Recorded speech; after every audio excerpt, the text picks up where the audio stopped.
इख्तिताम पजीर हो चुका है। जो 9 मई में मुलव्विस मुल्जिमान थे जिनकी सजा कम थी, रहम की अपीलें उन्हें की, उन्हें माफी भी मिल चुकी है। क्या ये मुज़ाकरात आपको कामयाब होते नजर आ रहे हैं कि दोनों तरफ एक विन विन सिचुएशन हो जाए, आपकी तरफ भी गवर्नमेंट की तरफ भी? अभी तक जो बुनियादी बातें हैं उन पर तो दूसरी साइड ने कोई अमल दरामद नहीं किया, क्योंकि इसमें कॉन्फिडेंस बिल्डिंग मेजर्स जो कि खान साहब ने कहे हैं कि उसमें दो तो ये है कि जुडिशल इंक्वायरीज करवाई जाएं 9 मई 2023 के मामलात में और 26 नवंबर 2024 के, और दूसरी शर्त ये थी कि आप जितने सियासी कैदी हैं उन्हें आज़ाद करें। तो जब तक ये दोनों मामलात में कोई पेशरफ्त नहीं होती तब तक मुझे मुज़ाकरात में कामयाबी नजर नहीं आ रही। चलें, ये तो लेट्स होप होगा। खान साहब, आज फैसल चौधरी ने दावा किया कि बानी पीटीआई को बनीगाला मुंतकिल करने की पेशकश की गई। क्या ऐसी कोई पेशकश आपके इल्म में है? किस जानिब से हुई, और अगर हुई है तो खान साहब इस पर क्या गौर करेंगे? खान साहब ने तो ये ऑफर पहले ही मुस्तरद कर दी थी कि इस किस्म की वो अपनी ज़ात के हवाले से कुछ नहीं करना चाहते। उन्होंने तो ये कहा कि पार्टी के जो लोग जिन्हें नाजायज़ तौर पर इन्होंने कैद किया हुआ है, उनके खिलाफ नाजायज़ मुकदमात बनाए हैं, वो ख़त्म किए जाएं ताकि उनको आज़ादी मिले। तो सिर्फ एक इस किस्म के ऑफर जो है वो बेमानी है, क्योंकि खान साहब ने को अपनी ज़ात के लिए तो कोई ऐसी शराइत नहीं। खान साहब, अगर आप ये फरमा रहे कि उन्हें ऑफर हुई थी, उन्होंने कबूल नहीं की, लेकिन आज कुछ लोगों को माफी मिल चुकी है 9 मई के मामलात में, एक अच्छा मतलब अच्छी तरफ ये मामला जा रहा है। अगर कुछ असीरान आपके रिहा हो जाते हैं जिन पर कोई मुकदमात नहीं है, और फिर खान साहब को अगर ये एक ऑप्शन दे दिया जाता है कि वो बनीगाला मुंतकिल हो जाए, पहले तो ये कि मुश्किल लग रहा है, कहां से होगा, कौन देगा, ये तो अदालतों के मामलात है, लेकिन अगर ऐसा होता है तो फिर क्या फैसला होगा उनका? उससे क्या फर्क पड़ता है? वहां पर सब जेल बना दें या उन्हें अडयाला जेल में रखें, क्या फर्क पड़ता है? दोनों सूरतों में वो जेल में ही होंगे ना। तो इसलिए ये तो कोई कहने की बात नहीं है कि कोई उसमें कोई कंसेशन दी जा रही है या कोई मेहरबानी की जा रही है। वो तो मेहरबानी की ज़रूरत कोई नहीं है। असल तो बात यह है कि खान साहब के खिलाफ जितने मुकदमात इन्होंने बनाए हुए हैं वो सारे विड्रॉ होने चाहिए, सारे बेबुनियाद मुकदमात हैं।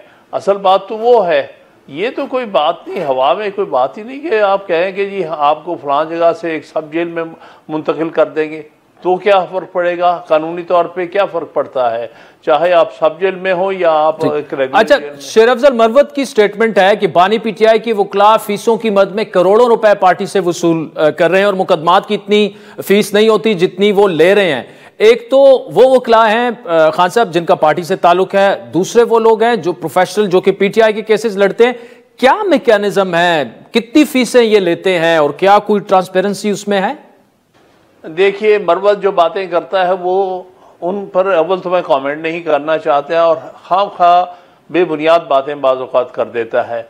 वकला ने बहुत ही जान मारा अपने वर्कर्स के लिए काम किया है, और ख़ास तौर पे वो वकला जिनका पार्टी से ताल्लुक़ है उन्होंने बहुत ही काम किया है वकला को बिछुड़ाने के लिए और जो पार्टी से ताल्लुक़ रखने वाले वर्कर्स के लिए।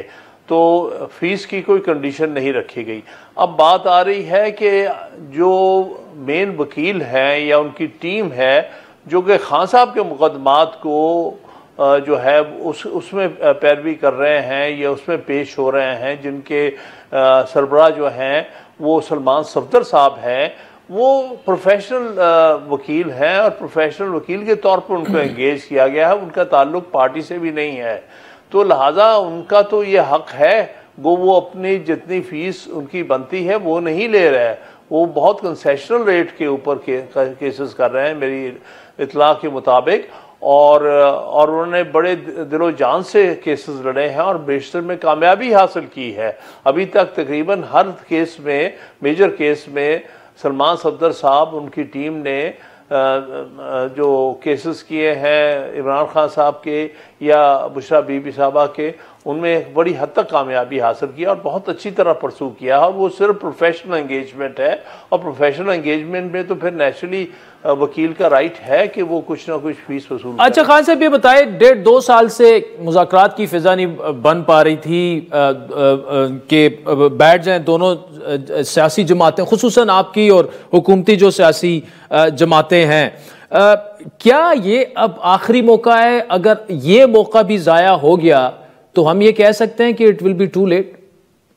देखिए, मेरे इसके बारे में कुछ और नजरियात हैं। मैं समझता हूं कि इनका PMLN का कोई मैंडेट नहीं है।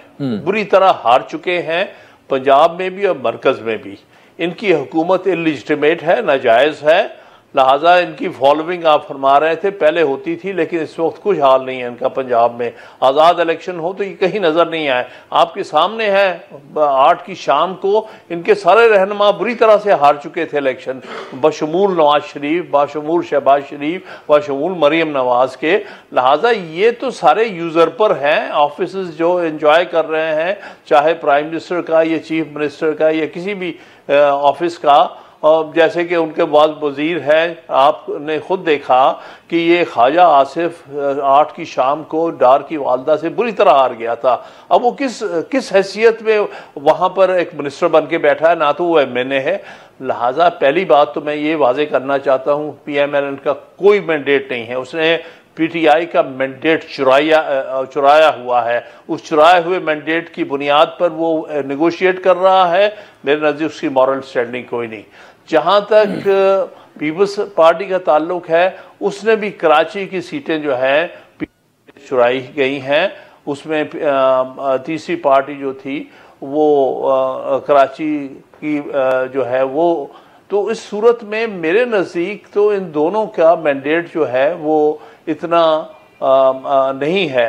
पीपल्स पार्टी का सिंध की हद तक हम एक्सेप्ट करते हैं कि एक मैंडेट है, लेकिन नॉट PMLN नहीं। लेकिन खान साहब, जब आप इन लोगों के साथ बैठ दोनों जमातों के साथ मुज़ाकरात के लिए और उसी पार्लिमान के अंदर पार्लिमानी कमेटी है, इसका मतलब ये है कि आपने उनका मैंडेट तस्लीम कर लिया है? हरगिज नहीं, मैंडेट तस्लीम नहीं किया।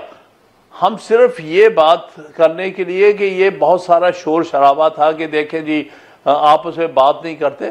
बात तो हो सकती है, बात हमारी यही होगी कि भाई पहले हमारा मैंडेट तो हमें वापस करो। दूसरी बात ये होगी कि भाई 12 जुलाई का जो फैसला है, चलिए 8 फरवरी के मैंडेट की बात बाद में कर लेते हैं। पहले जो इमीडिएटली सुप्रीम कोर्ट ने एक फैसला दिया था 12 जुलाई में, जिसमें रिजर्व सीट्स PTI को दी गई हैं अपने अपने मुख्तलिफ असेंबलियों में, पहले वो तो दी जाए ना, ताकि मजीद कोई कॉन्फिडेंस बिल्डिंग हो तो हम आगे चलें। ये इसलिए मैं समझता हूं कि इस नेगोशिएशंस का ये मतलब हरगिज नहीं है कि हमने जो हमारा चुराया गया मैंडेट है उसको कबूल कर लिया है और उनके चुराए हुए मैंडेट को एक्सेप्ट कर लिया नहीं। लेकिन खान साहब, अगर आप उनका मैंडेट ही तस्लीम नहीं करते, फिर उनसे क्यों मुज़ाकरात कर रहे हैं? और वो मुज़ाकरात अगर हो भी रहे हैं तो कैसे कामयाब होंगे अगर आप उन्हें तस्लीम ही नहीं करते कि ये हुकूमत है? देखिए, मैं इसमें 2 हिस्सों में बात करता हूँ। एक तो मैंने कहा ना चुराए हुए मैंडेट वापस, वो अगर इमीडिएटली नहीं भी करता, हम चलिए कहते हैं कि फिलहाल पहला स्टेप तो लेना, 12 जुलाई के फैसले पर अमल दरामद तो हो। हमें हमारी चुराई गई सीट जो रिजर्व सीट्स है वो तो वापस, मैंने देखिए ना, ये तो उन्होंने एक्सेप्ट किया हुआ कि इतने MNAs हमारे इलेक्ट हो गए, इतने MPs पंजाब से इलेक्ट हो गए हैं और इतने हमारे सिंध से इलेक्ट हो गए। उनके प्रपोर्शन में जिस तरह सुप्रीम कोर्ट ने फैसला दिया है उसके मुताबिक दिया जाए, उससे इनकी हुकूमतें नहीं जाती। मतलब अगर हुकूमत उनकी बदलने वाली बात है तो वो तो फिर एक और मसला है। लेकिन फिलहाल पहले स्टेप के तौर पर मैं समझता हूं कि 12 जुलाई वाले फैसले पर अमल दरामद हो, हमें हमारी रिजर्व सीट्स वापस रिजर्व सीट दी जाए और इस तरह से, और उसके साथ ही जो है ये सेनेट का इलेक्शन जो अभी तक रोका हुआ है KPK से, उसको भी कराया जाए ताकि जो सेनेटर हमारे इलेक्ट होने हैं KP से उनको भी इलेक्ट किया जाए। ये चीज़ें उनके हुकूमत को ख़त्म करने वाली बात नहीं है। फिर उसके बाद आगे अगली बात मैंडेट की हो सकती है, ट्राइब्यूनल्स की हो सकती है। तो पहला स्टेप तो लेना, पहला स्टेप ये है कि 12 जुलाई का फैसला जो है उस पर मुकम्मल अमल दरामद हो। हामिद खान साहब, बहुत बहुत शुक्रिया। नाज़रीन,